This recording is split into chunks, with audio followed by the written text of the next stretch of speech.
All right. Hey, this is Corey Maselli with the Sexy Viking, Matthias Bergstrom Anderson. We're going to get this show rocking and rolling. We got Brian Mincher with us today. You want to introduce yourself real quick? Hey there, guys. My name is Brian Mincher. I am I guess now retired strength and combat sports athlete. I am living in Texas, United States of America, and I am the holder of 3 all-time world records in the bench, several state records and American records. I've also, in combat sports, I have fought in Tough Man, held a professional boxing card, won the Oklahoma Full Contact State Karate Championship 3 times. I've done jiu-jitsu tournaments, no-gi. I've done a little bit of this and that in combat sports and quite a bit in strength sports. Oh, that's fantastic. Mind sharing us what those your bench records are? Best benches in any divisions, weight classes, that sort of thing. Sure. The 3 world records, they're all held in the Masters division. So I have the Masters 1 and Masters 2 all-time world records at 198 body weight, and I've got the Masters 2 all-time world record at 220. One of those was 700 pounds, another one was 721 pounds, and the third one was 771 pounds. Wow, that's fantastic. At the time I did them, I knew what they were in kilos. Unfortunately, 350 kilos is the top one. That's the only one I have memorized. Unfortunately, I got to look the rest of them up. Yeah, I got you. That's cool. Well, then let's dive into a little bit of your combat sports. Just give us a couple more details on that, if you don't mind. Sure, absolutely. Like what age you were, how you got into it. Sure, absolutely. So when I got to I guess let's back up. I grew up in Oklahoma. I live in Texas now. I always tell folks Oklahoma is what everyone thinks Texas is. I had a horse. I branded cows. I fixed fence. I did everything that people think rural Texans do as a child growing up. Probably a little more rough and tumble childhood than most of the folks listening to this would be used to. We're going to get into that too, brother. And I played basketball, baseball, football, ran track, and then when I got out of high school, I wasn't good enough to play those sports at the collegiate level, but I wasn't done being an athlete. So I took up full contact karate, and I won 3 state championships in 4 years of competition. Ended up getting into the Oklahoma Karate Association Hall of Fame in 1995. Excellent. And then from there, I at the time I was giggling and joking that I had a choice between trying to pursue a movie career or going to law school. UFC was just starting at that time, so that wasn't really a viable route. Kickboxing paid about $50 a fight. It was ridiculously low. So about 30 cents per blow to the head. Yeah, it was less than what you would have to pay for the deductible on your health insurance to go to the hospital afterwards. And so I decided to go to law school instead of becoming a professional martial artist, and got away from martial arts for several years. Got into weightlift. I mean, I'd always lifted weights, but I'd always continued to lift weights even after I stopped fighting.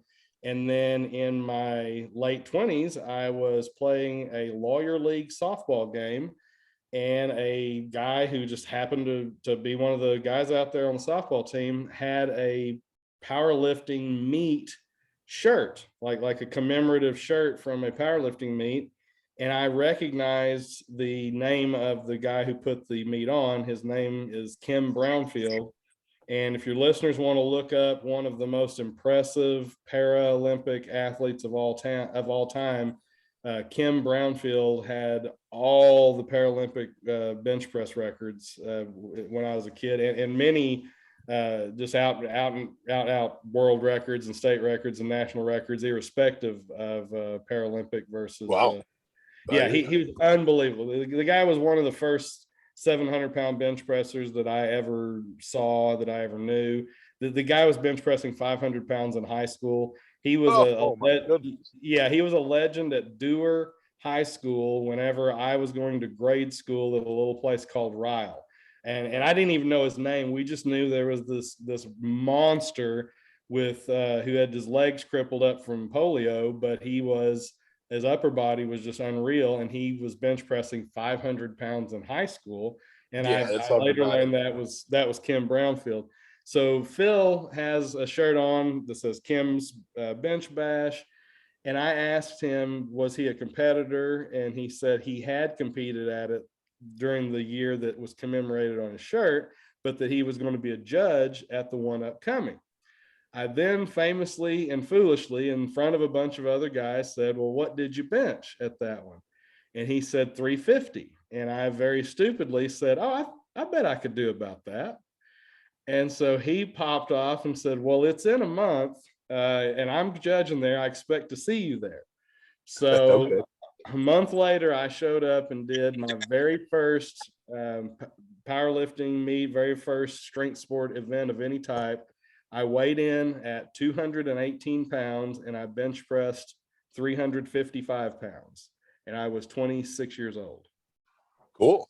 Wow, I do find it interesting that your records, your first meet was obviously like a full-fledged 220, and then your top lifts were a weight class below. I just find that kind of interesting. I have bench pressed 500 pounds or more in, I believe, 4, if not 5. I've done 275 weight class, 242s, 220s, and 198s. I never did 181. So I've bench pressed over 500 pounds in 4 different weight classes. Were your lifts any higher at those higher weight classes than your 198 records? They were not. Yeah, I find that really interesting. Wow. How do you explain that? I can explain it in a couple different ways. Not least of which, all of my records are in equipped bench pressing, where you're allowed to wear bench press shirts. Some of it, the technology got better over the years, and some of it is the training got better, and a lot of it is my plate discipline got better. So when I was in my late 20s, I competed for 3 years. Went the 220s, 242s, and the 275s. I got up to 253 pounds body weight at 5'8", which is a very, very high BMI. I do not recommend people doing that. But I was chasing, bigger is better and stronger is better. And, if one sandwich is good, 2 must be better. And so I just ate everything that I could get a hold of, and I tried to get as big and strong as I possibly could. And I think that I did better at getting bigger than I did stronger. Now, my limit strength at that time was very, very good. My raw strength, my real world usable strength was as high as it's ever been in my entire life. But when I came back as a master's athlete, for one thing, I wasn't squatting and deadlifting anymore. I had accumulated enough injuries through martial arts and through strength sports that I was not training to squat and deadlift anymore. And so I think that the specialization, the increased efficiency of the equipment, and the fact that I was really putting all of my eggs in just the bench pressing basket for the 4-year period during my 40s that I set these all-time records. I think it was a combination of those factors. Yeah, I can say my like powerlifting path is not dissimilar to yours, but as like the last few meets I did was really more or less just focused on maxing out that deadlift, kind of for similar reasons that you shared. So I can certainly relate to that. Okay, well, now you mentioned something. This is I think it's a good point. Usable strength. Yeah. So like elaborate on that. I think I have my own opinions on that, and just share whatever comes off the top of your head. Let's go with that. I grew up, like I said earlier, in Oklahoma. I grew up working cows, building barns, building fences, cutting wood. What I call real world strength is the ability to walk up to a log that's on the ground, pick it up, throw it in the back of a truck, pick up a hay bale, throw it in the back of a truck. wrestle a steer down so that you can brand them, having a good strong grip so you can use a pair of pliers and use your body in the physical world that we live in, as opposed to someone who can bench press a lot, squat a lot, and deadlift a lot. Now, if you have someone who has a very high squat, bench, and deadlift total, they are very likely also going to have substantial usable real world strength. But they're not necessarily as much overlap in those things as a lot of folks would imagine. And if anyone doubts me, go shake hands with a dairy farmer. Exactly. Or shake hands with a bricklayer. A person who does masonry work will break your hand, even if you are a very high level weightlifter, because the way that they are using their body and the way they're using, especially, and I think it's specifically hand strength a lot of times, hand strength and posterior chain strength is where real world usable strength comes in. Overhead lifting as well. If you'll notice in the real world, you never lie down on your back and push a static weight directly straight up in the way that you do a bench press. And I am here because I'm good at bench pressing, and I straight up tell everybody, unless you are a power lifter using this exercise for gaining trophies, I don't even necessarily recommend people spend much emphasis on it. It's not terribly useful in grappling. It's not terribly useful in baseball. It's not terribly useful as in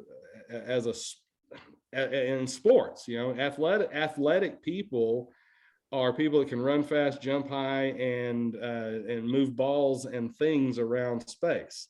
Right. Guys that can bench press a lot tend to also be guys that you don't want to see showing up when you run a buffet. Exactly. Yeah. Well, I have a very similar outlook to that. I give my oldest son as an example. He's playing college football now. While myself, my senior year playing college football, I think I had the number one bench press of anyone in the nation. But yeah, I even told my boys, at some point it's overkill. I mean, you can build some upper body mass with it, etc. But at some point, you're getting good at bench pressing, or you're getting good at playing football. So, like my oldest son, he's like, he's probably deadlifts 600 plus pounds, squats something similar, and his bench is maybe. I think he did hit a 400 bench at one time, but that was like, kind of a day-to-day, like 350, 365 pound bencher. I'd take that kid over a guy with a 450 pound bench and a 500 pound deadlift and 500 pound squat all day, every day.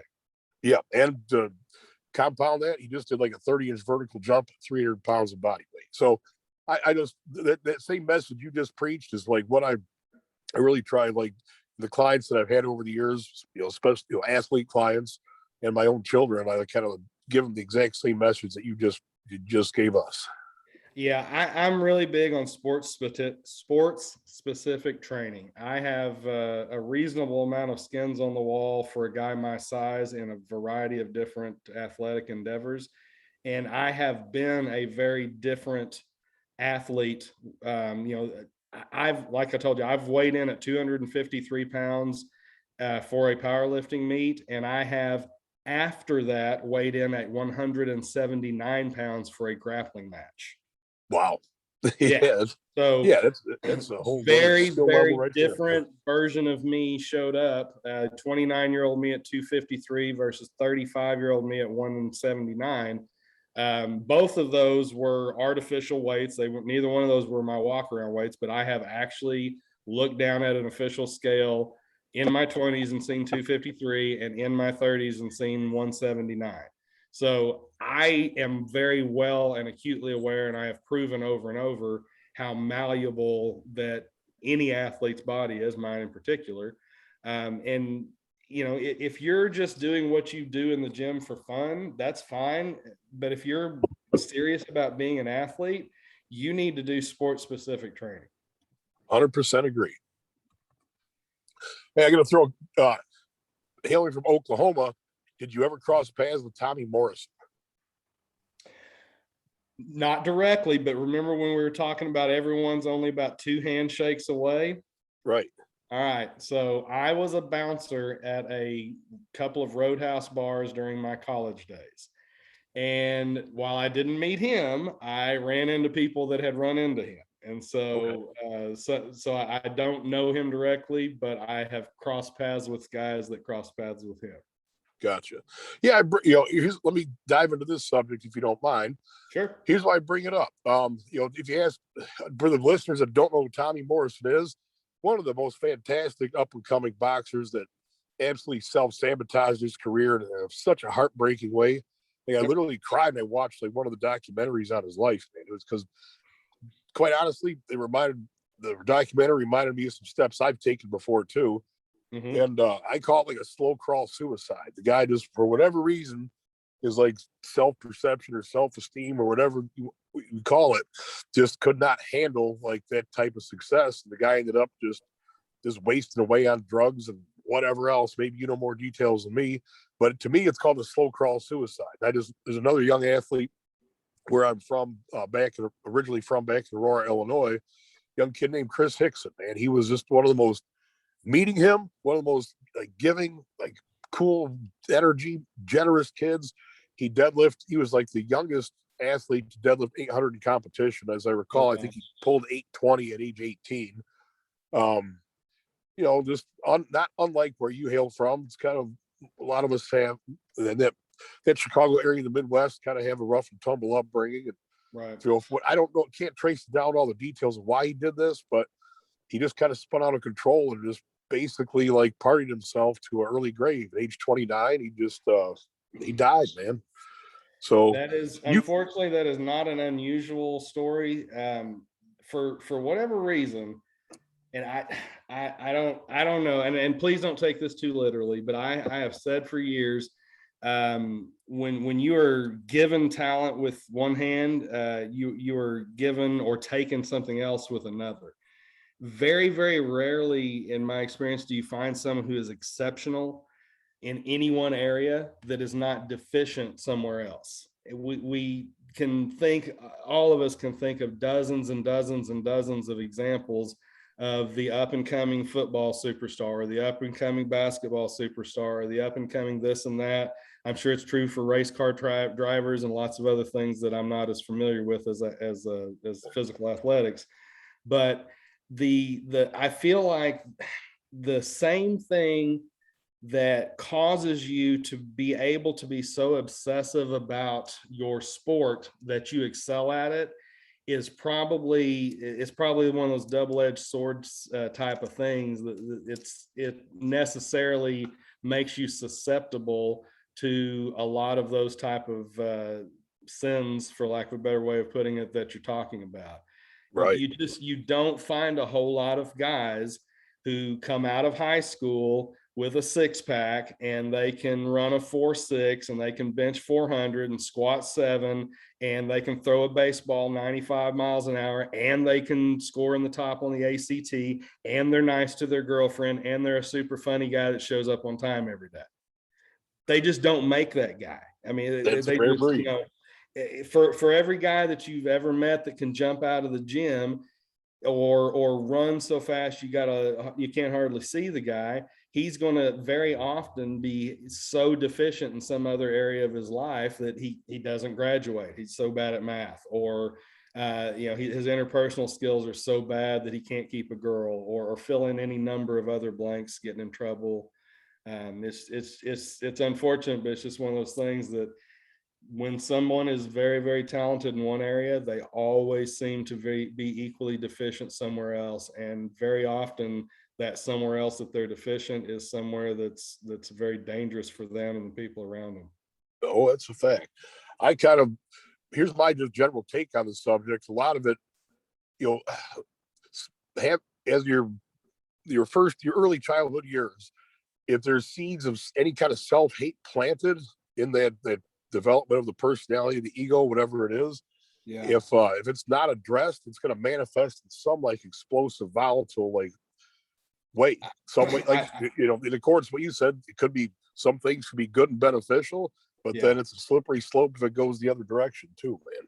Yeah. And most of the people that I know personally, that I know well enough to have had these conversations, um, in a real meaningful way. Most people I know that are high level strength athletes or high level combat sports athletes, they are using the strength sport or the combat sport as a form of therapy. Yep, I would agree with that. I got a name I'll throw out there. Rich Seldal. Does that name ring a bell? Don't know that one. Oh, well, when he's going to be a guest in the show also, I definitely want you to listen to that. When Oh, sure. I'd love to. yeah, just got a fantastic story also. And similar to you, he did actually go 8-1 in the UFC as like a 40-plus-year-old athlete. He was a world champion deadlifter, power lifter. He's got a whole cool story. You don't need to get too much of it today, but your story reminds me a bit of his, and you're going to enjoy that interview when we get to that point. Yeah, that's very cool.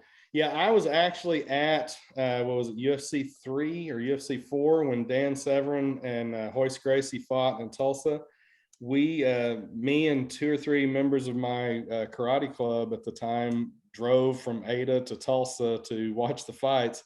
It was a fight. This is how budget it was back in those days. They fought where the Tulsa Ice Oilers minor league hockey team played, and it was $5 general admission. We sprung for the $10 box seats. Wow. And yeah, we were rolling. I was a bouncer at the time, making $8 an hour, so I could swing it, And right. So we went down there, and I remember that we were pissed because none of us had thought to bring cups and mouthpieces, because right before the cameras come on and they start filming, there's a hawker guy walking through the crowd saying, "Got any boxers? Got any wrestlers? Any judo players in the house? We're short a man and we need to fill out the card." Wow. And I was genuinely angry, because at the time I am the reigning full contact state champion, and they're in my state. I felt like I had a reasonable claim on being one of the toughest guys in the state. And I was legitimately pissed off that I had left my cup and mouthpiece at the house, until Dan Severn runs out there, grabs a hold of Anthony Mad Dog Macias, who was a Muay Thai world champion, about my size at the time. And Dan Severn picked him up and German suplexed him 5 times in a row. Yeah. Severn, man, what an absolute animal Dan Severn was, man. My goodness. Oh, he was 100 pounds heavier than Anthony. And Anthony, he had never grappled in his life other than getting caught in a tie clinch. And all of a sudden, he's got a hold of a super heavyweight, damn near Olympic level wrestler. And oh my God, it was ugly. Right. Yeah, those early UFC days were just radical, man. My goodness. I'm surprised there weren't more deaths. I really am. Yeah, it's amazing. People die in high school football in America every year. There's several kids die. There's several people die in boxing every year. And there's been shockingly few deaths in MMA, considering you're allowed to and encouraged to pick people up and drop them on their heads. It's amazing that more people have not been seriously injured and killed. I agree. Right. Well, I'll tell you what, I think we're coming up on a short break. Is that time frame about right for a break, Matthias? Yeah, we have at most 6 minutes left. What's that? We have at most 6 minutes left. So yeah, we can actually cut it now if you want to. Yeah, we'll take a short break now, and we'll jump back on part 2 in just a minute. Sounds great. And we'll have to talk about your pec tear, which was really, really big, and how you overcame it.